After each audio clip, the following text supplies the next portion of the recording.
Hey guys, what's up? Welcome back to the channel. It's Cynicalex, and today I want to bring you guys something that's less about the game specifically, but that impacts the game on a level that is probably bigger than any single update to the game. What I'm talking about today is going to be about Netmarble. Netmarble, if you guys don't know, they are the parent company of Marvel Future Fight. They are the people that the game company, the development team, whatever, that made this game, that continue to provide updates for it, etc., etc.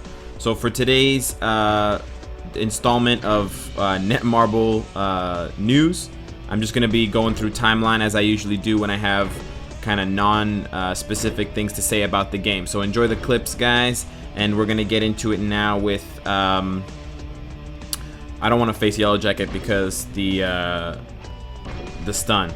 We're gonna get into it now about what happened. So what did happen? A couple days ago, it was announced that Netmarble is gonna go public. What that means is right now they're a privately traded business, and they're going to go public and become a publicly traded company.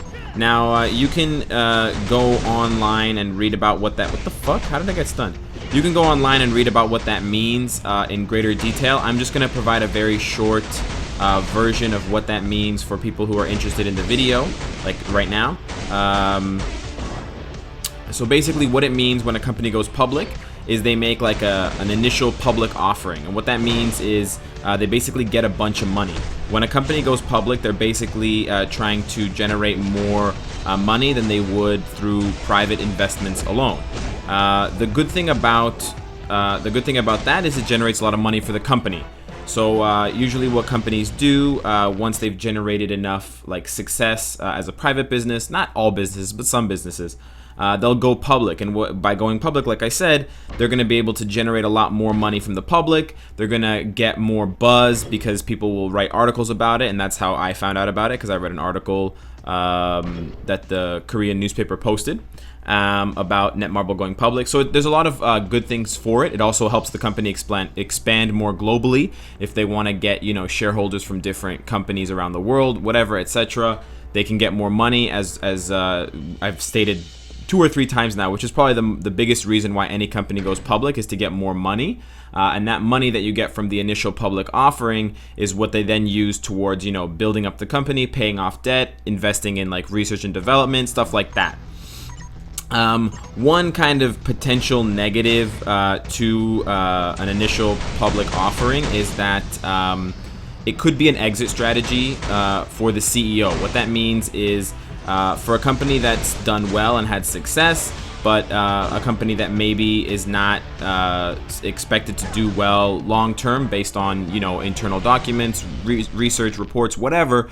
It can be a way for the CEO of that company. I'm not saying Netmarble, I'm saying like a company in general.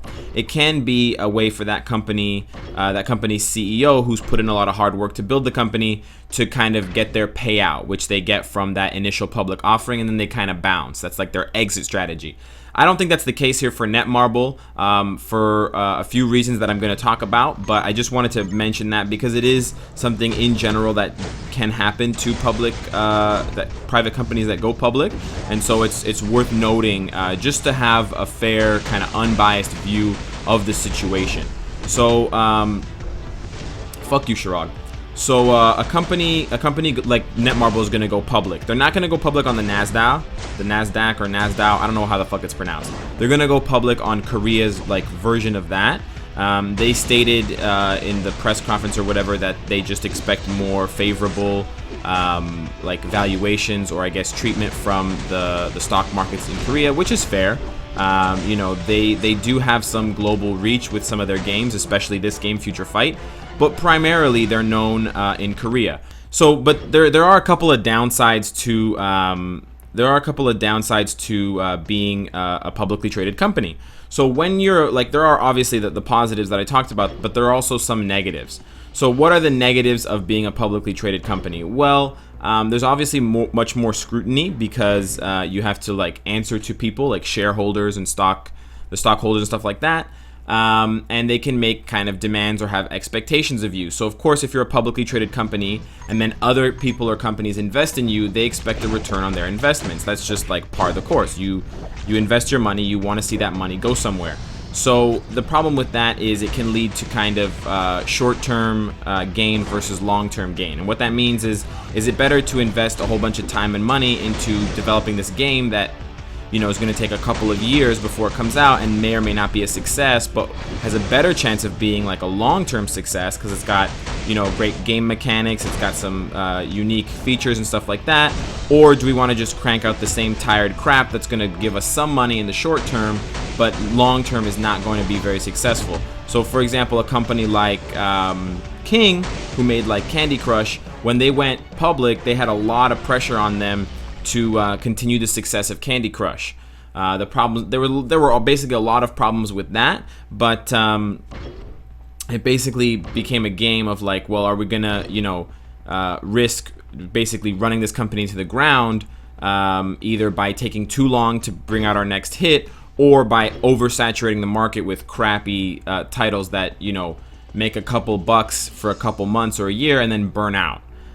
So it's a really difficult, in general, it's very difficult when companies do go public. Obviously, there's no like advantage without disadvantage. You can't go public and make a whole bunch of money through the IPO and not have a bunch of disadvantages or downsides or new challenges that the company has to face. That's all like business stuff. I'm not very savvy with that kind of shit, so I'm not going to get too into it. But that's basically the short version of it. There's also, as an aside, not as an aside, but just to tack this one on, there's also like a lot more rules in terms of like how they do reporting, how they report their finances and stuff like that. Because when you're a privately traded company, that stuff can be, I guess, hidden, or the reports don't have to be very detailed. But for publicly traded companies, because they're publicly traded and because, you know, people can invest in them, regular Joe Schmoes, they have to be a lot more transparent with how they spend their money, who they're paying, how much, etc. So it can be challenging for those companies to follow the regulations, at least from what I've read in like North America with the SEC and stuff like that. But anyways, enough of that. I do want to talk specifically now about Netmarble. So for anybody who may potentially, I don't know why you would, but if you have any kind of fears about what this means for the future of this game as it ties to Netmarble becoming a publicly traded company, let's lay those fears to rest here. So if you guys don't know, Netmarble, the company that makes this game, has been making games since about like the year 2000, which is a long fucking time ago. They're the number one, and again, this is not like I'm not saying this, I'm just stating facts, guys. You can read all of this online. I'm just regurgitating the truth here. I don't have any ties to Netmarble, and, you know, no one's encouraging me to say any of this stuff. But it's just good to know, you know, it's good to know the head of this game company, because it matters to the game that we're playing and that we enjoy. So basically, Netmarble has like fucking over 40 different games that they like run, and there are a lot of them are like solid games, of course, including Future Fight. They are like by far the number one mobile game brand in Korea. I live in Korea, guys, and I see ads for Netmarble games every fucking day. You cannot escape these guys. It's crazy. It's like, it's insane. They have ads everywhere. Like their combined profits rank them like globally, just out of all like apps and purchases and shit. They're ranked 8th globally on the App Store for Android apps and games. So that's crazy. They make a lot of money basically, and they have a lot of successful games besides Future Fight. Like I said, they've got like Sudden Attack, Seven Nights, Taming Monster, like Magu Magu. They have a bunch of like, you know, Korean only games, obviously, but they have a lot of games that have like a global reach, probably the most successful of which is this game. Sudden Attack used to be more successful, but it kind of faded in like around 2013, 2014, but it was still popular in North America for a while. So they have a lot of games, they have a lot of success, especially on home soil, and they also have a lot of money. They're currently valued at over $9 billion US. So, you know, it'll be pretty difficult for them to kind of crash and burn spectacularly.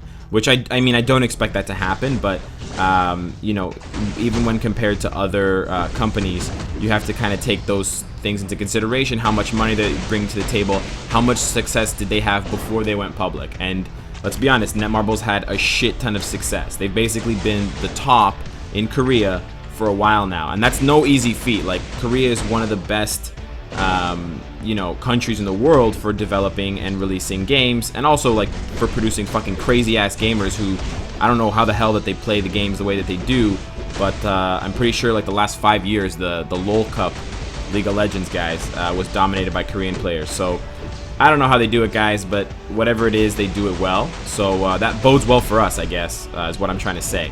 Anyways, so in the end, guys, it's not so big of a deal. It's not like a scare thing or a fear thing for Netmarble going public. It's just something to be aware of, and something maybe that we should look into and educate ourselves a little bit more on. I know that I needed to educate myself more on it before I made this video, but I really wanted to make this video to educate you guys about it.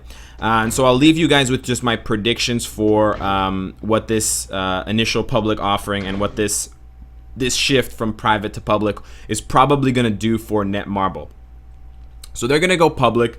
They're going to get a shit ton of money from investors, from big names. They've already been invested in by the biggest like mobile company in the world, Tencent, which is a Chinese company. They own about like 10% of the stocks. So that's already a good sign. But anyways, they're probably going to use the IPO money to invest in other brands around the world to increase their global presence as a global mobile game developer. They don't seem content with just building games for Koreans or in Korea. It seems like it's very much, to me, it's very much apparent that they want to make global games. I mean, Future Fight is one of their most popular games, and you cannot have a more like global brand or a more global attachment to your brand than something like Marvel comic books. Like, basically, this is like the foundation of nerd culture. They recently, just like historically, a couple years ago, or maybe last year, they tried to invest. They tried to actually buy an Israeli social networking game company called Playtika. They weren't successful, and they were actually beat out by a Chinese company that was trying to buy them. But it's those kind of moves prior to going public that, to me, indicate that that's what they're going to do with the money when they get it. It would be really weird if they did that before they went public, and then they went public and spent that money in like an obtuse way. I don't think that would be the case. They're probably going to do the same, more of the same, basically.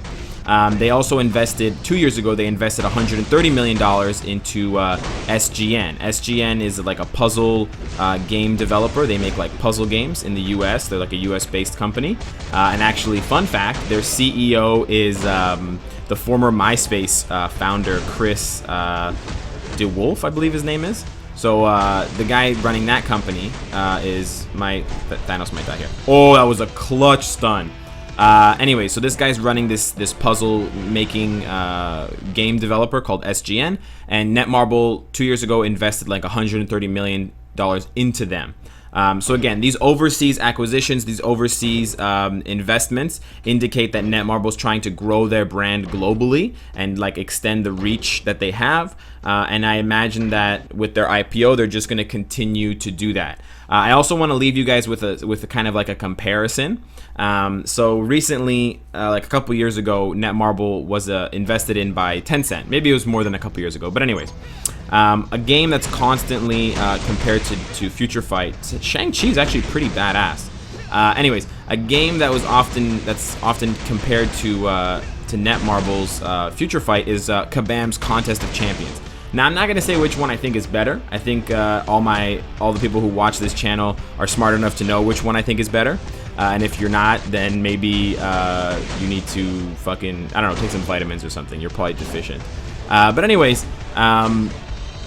they were invested in by Alibaba, which, if you don't know, is like the Chinese version of eBay, except it's way more popular because there's like fucking 7 billion people in China.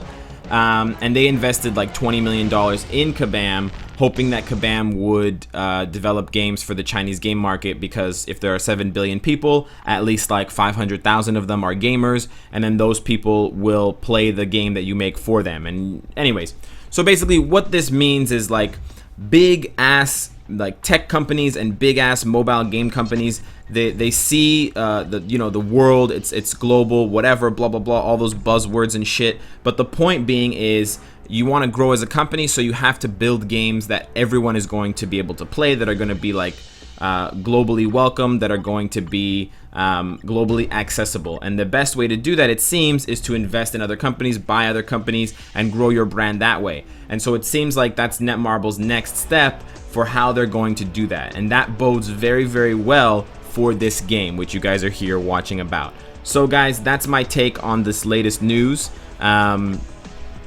Let me know what you guys think. Let me know what your thoughts are. Please correct me if I stated anything wrong on the business end of things, because I honestly had like very little clue about it before the video. So I just did my research and brushed up on the topics and ideas before this. So don't chastise me if I'm not 100% on the bullseye. But anyways, I'm really curious to know what your thoughts are, guys. Let me know in the comment section. Leave a like if you enjoyed something like this, which is not technically like gaming, but it technically is like game sphere related. And of course, guys, if you like what you see, I hope to see you again tomorrow. Take care.